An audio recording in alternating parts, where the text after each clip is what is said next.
توحید کو سنو گے، سمجھو گے، مانو گے، اس توحید کے عقیدے کو پھیلاؤ گے تو کہیں بھی آپ کو گلے میں ہار نہیں پہنائے جائیں گے۔ ہر جگہ پہ آپ کے لیے مصیبتیں اور پریشانیوں کے بڑے بڑے پہاڑ کھڑے ہوں گے، لیکن ان پریشانیوں کے بعد ہی اللہ کی جنت کی ہمیشہ کی نعمتیں ہوں گی میرے رب کی رحمت سے۔ نہیں یقین تو اس نوجوان طالب علم کو دیکھ لو۔ دارالعلوم محمدیہ میں پڑھتا تھا، یہ بچہ عقائد کے اعتبار سے غیر مقلد ہے۔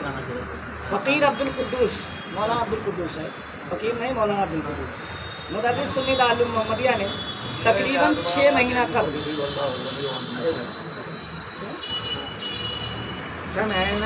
ہی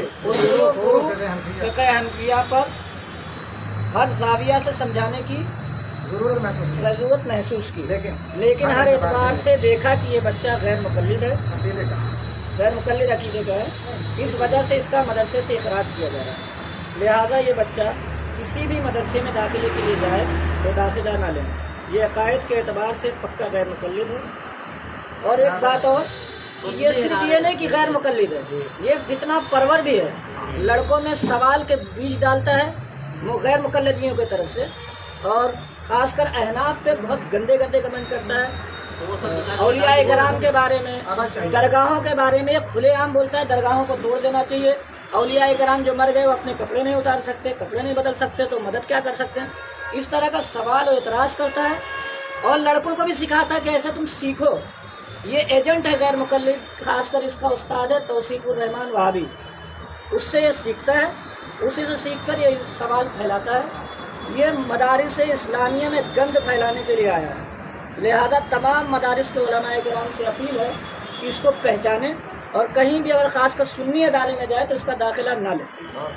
جو قبر پرستوں کے مدرسے میں پڑھنے کے لیے چلا گیا، یا وہاں پڑھتے پڑھتے وہ ہمارے کچھ دروس سن کر عقیدہ توحید پہ آ گیا، تو 6 مہینے ان قبر پرست مولویوں نے، ان مفتیوں نے زور لگایا کہ اسے دوبارہ قبر پرستی کا بد عقیدہ سکھایا جائے، اور جس کا دل نور ایمان سے، نور توحید سے جگمگا اٹھتا ہے وہ دوبارہ شرک کے راستے کا راہی نہیں بنتا۔ اور جب یہ کچھ نہ کر سکے تو پھر کہا یہ غیر مقلد ہے، اس کو نکال دیا جائے، اور پورے انڈیا میں اسے کہیں بھی داخلہ کسی مدرسے میں نہ دیا جائے، کیونکہ یہ اس کا استاد توصیف الرحمان ہے، اور یہ اپنے استاد سے سیکھ کر طلبہ کے درمیان وہ سوال پیدا کرتا ہے، ان کے دماغوں کے اندر وہ سوالات ڈالتا ہے کہ یہ پیر یہ مرا تھا، یہ اپنے کپڑے اتارنے کے قابل نہ تھا، یہ اپنی شرمگاہ دھونے کے قابل نہ تھا،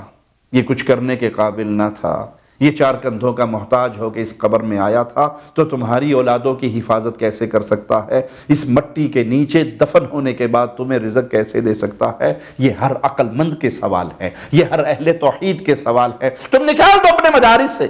تم نکال دو اپنے سکولوں سے، کوئی حرج نہیں، لیکن اللہ کی قسم جس کے دل میں یہ یقین کی دولت پیدا ہو جاتی ہے کہ ایک اللہ عبادتوں کا حقدار معبود برحق ہے، باقی سب مرتے ہیں،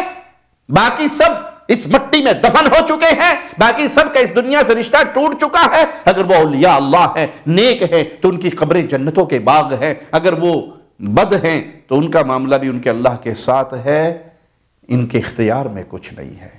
یہ فوت ہو گئے، یہ دنیا چھوڑ گئے، ان کے اختیارات دنیا والے جو زندگی میں کچھ ملے تھے وہ بھی ختم ہو گئے، اب ان کی قبر میں انہیں کوئی اختیار نہیں ہے کہ یہ دنیا میں تصرف کرتے پھریں۔ یہ ہر اہل ایمان، ہر اہل توحید، ہر مسلمان کے دل کی آواز، اور یہی روح ہے عقیدہ توحید کی کہ اس دنیا میں جو مر جاتے ہیں، دفن ہو جاتے ہیں، قبروں میں چلے جاتے ہیں، ان کا دنیا والوں سے رشتہ ٹوٹ جاتا ہے، وہ اندر جا کے نہ غریب نواز بن سکتے ہیں، نہ بندہ نواز بن سکتے ہیں، نہ بندہ پرور بن سکتے ہیں، نہ غوث اعظم بن سکتے ہیں، نہ مددگار بن سکتے ہیں، نہ وہ کسی کی مدد کر سکتے ہیں۔ اس دنیا سے رشتہ ختم ہو کر ان کی برزخ کی زندگی شروع ہو چکی ہے۔ اللہ سے دعا ہے، اے اللہ عقیدہ توحید پہ زندہ رکھنا، اس غیرت مند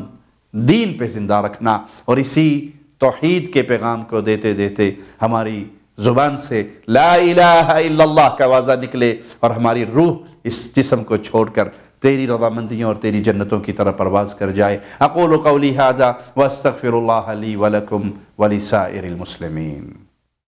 ہر لمحہ قرآن اور سنت کا ترجمان، فضیلت الشیخ توصیف الرحمان۔